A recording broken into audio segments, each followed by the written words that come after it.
Hey guys, I'm back. I know it's been a while, but I went to Amsterdam last week and I placed 23rd with Royal Knights, but this video is not about me. It's about my friend and who brought Zephagamon and went to Top Cut and placed 15th. His deck is, I think it's very good. He had a lot of thought in it. I know this deck very well and it has some special cards you probably didn't know could work like that, so stay tuned. His only losses even in Top Cut were purple hybrids, so he had an amazing run, so the deck can do stuff. It's very high skilled. I would say Zephaga is one of the most skilled decks. It has a lot to do with sequencing and timing stuff. It gets help because their cards are individual strong, but it takes a lot of skill to pilot the deck that well. So I will show you the deck and give you some pointers on why that card is in there, so stay tuned for that. We start off with the Digitama. I think they're very basic. So it's the Kokomon from EX4, which lets you draw a card when you suspend something, 4 of these. And one of the newer one, the Kokomon gets you +2 KDP if something gets suspended, so the extra DP is always nice, but the Kokomon is just a draw, so if you suspend your own stuff with Alliance or one of your effects, you just draw a card. The refill is really nice. The Fluffymons were okay, but the Kokomon just gave it way more consistency, so it's just Kokomons here.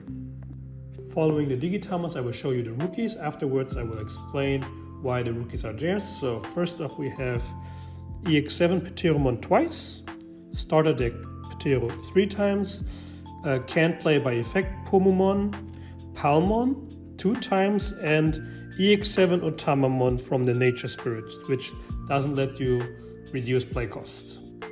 The EX7 Pteromon is nice for the Evo reduction, which is really nice if you scramble it out or are forced to race on level 3, but you rarely get the reduce effect because you evo in the back into a Galemon already. Pteromon is your searcher. Most likely it gets a +1. Palmon is very annoying to play against, and it works even if you apply the debuff on an unaffected Digimon to the opponent's turn. In the opponent's turn, the debuff will still be lingering on it. So if they aren't aware, they will randomly lose 2 memory. Pomumon for the Royal Knights matchup, and the Elephant in the Room Otamamon also for the Royal Knights matchup. This Otamamon can evo on green, so you tend to forget it, but it actually can evo on green. Counting Otamamon, it's still 11 rookies, because like I said, it can evo on green, and clogging the raising with Otamamon isn't the end of the world. I will get to it later, but we will continue with the level 4s. Speaking of level 4s, we will continue the EX7 Galemon, the Tournament Pack Galemon, and Kawaterimon from EX8. The EX7 Galemon is self-explanatory. It plays a Shoto for free, which is always good. The Inherent is also very nice with all turns, gaining 1 memory if you delete something. It comes up, but is not that important. The Shoto part is the most important one. The Tournament Pack Galemon is by far the best Galemon or level 4 this deck can have. It suspends 1 Digimon, doesn't even have to be an opponent's Digimon, and then for every other suspended Digimon, you will evolve into a special trait, the Avian trait, for 1 less, so Grand Galemon costs 2 or 1 or even 0. Kabuterimon is the reason why blocking the raising with Otamamon isn't that bad, because the Kabuterimon is also a nature spirit. It can evolve on Otamamon, and it's also green, so further plays are not disrupted. Also, the Inherit is the same as most Galemons, like +2 KDP, and on Evo and on play it's just suspend something, which is nice, but it's most likely there to counteract the Otamamon in the raising. But it can also be hard played. Off to the level 5s, we have the Grand Galemon, EX7, the best Grand Galemon, or one of the best level 5 in green ever. Rapidmon from the ST, and Chromon from BT20. The Grand Galemon, I don't think I have to explain too much of it. It just gives you immunity against Digimon effects. Really, really great. He also has Vortex, which comes up a lot, and is a Vortex warrior, so he will also unsuspend with his Shoto. The Inherit is very good. One of the Playmaker inherits, unsuspending yourself when you attack a Digimon. Rapidmon, most lists play the Rapidmon in 2 or 3 off. The burning a security if you delete a Digimon inherit is really nice. It's not unaffected, but you cannot be bounced or deleted, is also very good. And for me, the Chromon was actually a natural fit, but most people were surprised by the Chromon. The Chromon is like on play and on evolution, you suspend something from your opponent, one of your Digimon gets 3 KDP, and one of your Digimon may attack, which has a lot of applications in Vortex Warriors. People were like, but he costs 4. If you combine Chromon with Galemon, the evo cost is most likely 3 or 2, sometimes 1, rarely 0, because Chromon is a bird and Galemon gives a reduced evo on birds. And one more thing about the Chromon, his effect lets one of your Digimons attack, which is before end of turn and before Vortex. So one of your Digimon may attack twice, so to say. Like if you have Medieval on board, you will just hard cast the Chromon, he gets the DP, he may attack, he will swing. With Alliance, suspend him, get a lot of DP, have 2 checks, he will delete something because something got played, and you can like 2 checks already. If you don't want to delete anything, you can also choose not to delete with Medieval Gallantmon because you want them to have a body, and the Chromon already suspended that body, which is really great for you to expand your turn. Continuing the combo, you did like 2 checks with these, and then the end of turn will appear and Vortex will happen, so one of your Shotos will unsuspend the Medieval Gallantmon. Vortex will happen, you can target one of their suspended Digimon, you will swing, you will have piercing because of the Shoto. Grand Galemon will unsuspend it again, and if your board still has a body, you can still use it for Alliance, so you make 4 checks, Alliance still unsuspended, probably cleared their whole board and have like level 5 ready for Zephagamon Ace, Medieval ready, unsuspended, probably for the Zephagamon Ace, and got rid of their board and did 4 checks. So Chromon does a lot of things because of the timing and wording he does. So it does a lot of work. You cannot underestimate a Chromon just because it costs 4 in evolution. I spoiled it already, but you could all already guess. We are playing Medieval Gallantmon, 3 of Medieval Gallantmon, 3 aces, 1 of the ST Zephagamon and 1 of the EX7 Zephagamon. Our lone level 7 is a Paladin mode, which comes up sometimes. In the Royal Knight matchup, it can snipe turn. It is okay.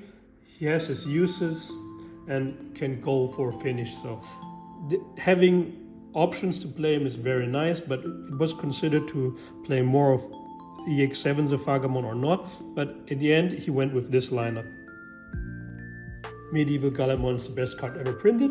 He is splashable in a lot of decks, but in his own deck, like in the Zephagamon deck with Shoto and everything, he gets even stronger because he's a Vortex Warrior, Grand Gale, Zephagamon Ace. There's a lot of applications he has in this deck. And it doesn't come up in other decks, but here if you evolve him, he will delete something, and then afterwards if something gets played, like let's say Omegamon from the Royal Knights, he will also delete it immediately because his all-turns effect didn't trigger just as when evolving. He is very, very good. I mean, by now you probably all know that Medieval Gallantmon is one of the best cards ever. 1 ST Zephagamon because it's okay against the Royal Knights matchup because they tend to have Omegamons there. If they don't die in security, they will unsuspend in their turn, making Zephagamon immune to Digimon effects. He's okay. He comes up sometimes, the DP helps, but He is not my personal favorite, but he had applications even on the tournament. My favorite is here, the EX7 Zephagamon, which is so strong. He has security with Tech +1, and in most cases he will bottom deck 2 things and pierce over a 3rd thing or gets redirected. He's essentially, if played correctly, he is a board wipe in on his own with Shoto backup. But Zephagamon EX7 is very, very good. Sequencing is kind of rough, but he is very good if you use him to his full potential. Zephagamon Ace is actually one of the cards they missed out the most. They needed something like that for a very long time. Medieval gave them a really, really huge buff, but Zephagamon Ace gives Zephagamon the ability to play it against hybrids. Sadly, he still lost to 2 purple hybrids, but before that they didn't have anything to compete against hybrid decks. Plus, they can also finally play without being so reliant on EX7 Shoto and that the opponent has Digimon on board. Zephagamon Ace can play without the opponent if they start to keep their board clean, to not get vortexed and stuff. But Zephagamon Ace gets rid of those problems and finishes a lot of games out of nowhere. He's really, really great. It helps a lot that Zephagamon Ace can evolve on Vortex Warriors, level 6 Vortex Warriors for 1, like this. So it's an ace target for Medieval if he's there without protection. He can also evolve on Grand Galemon, who lies there suspended with protection, and he's 13k baseline. Bottom decks a lot of stuff, or most likely he will bottom deck 1, but he can bottom deck more.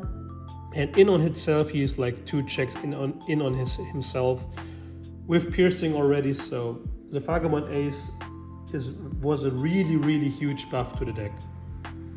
Following the 6, we have the Tamers. They are all, the problem with Shoto is they are all good. The ST one, the X7 one, and the BT20 one. When the BT20 Shoto was revealed, I didn't know what to think about it, but the more I read it, the better he became. He substitutes himself to another Shoto if you need to. He gives a DP buff, and most importantly, he suspends one of the opponent's Digimon, but it's a tamer effect. So even if the Digimon is unaffected by Digimon effects, Shoto will still get around it, and then you have a target for Vortex.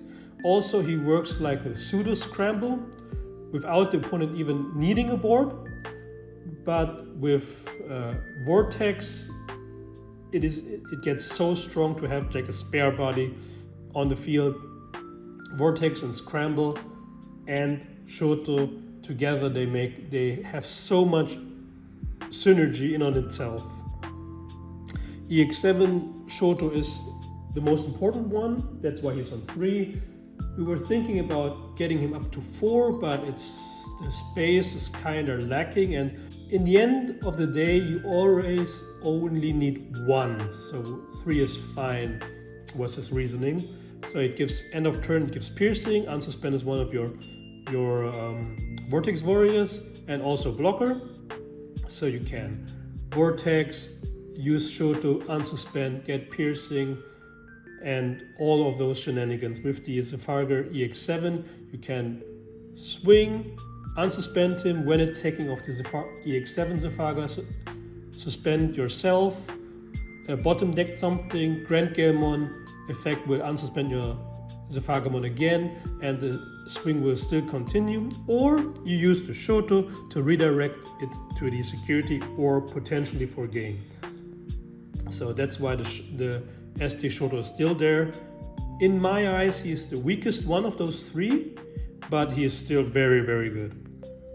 And finally, the options, they are just consistency options and hidden potential, agility training, green memory boost, and scramble. On the options, there's nothing special, nothing sticking out, but scramble has a lot of great utility in general, and in Zephagamon they have like 1 or 2 extra applications because of Vortex. Like I said in the beginning of the video, I think Zephagamon is very skillful, and as you grow with the deck you will see lines of play you've never seen before, and it will always feel good to play them and surprise your opponent. And huge shout out to my friend again that he made it to top 15 with Zephagamon. I never doubted it, and I think Zephagamon is an underdog pick and it can compete in this upcoming meta. One of his worst matchups, the only losses he caught was Purple Hybrid, and with the ban list it's gone. He can tech around to get a better Royal Knights matchup, so I would not be surprised to see more Zephagamon top. I believe so, because it can play Medieval Gallantmon, and Medieval Gallantmon is one of the best cards ever printed. This is the overview of the deck, and these are his matchups. Thank you for watching so far, and see you next time.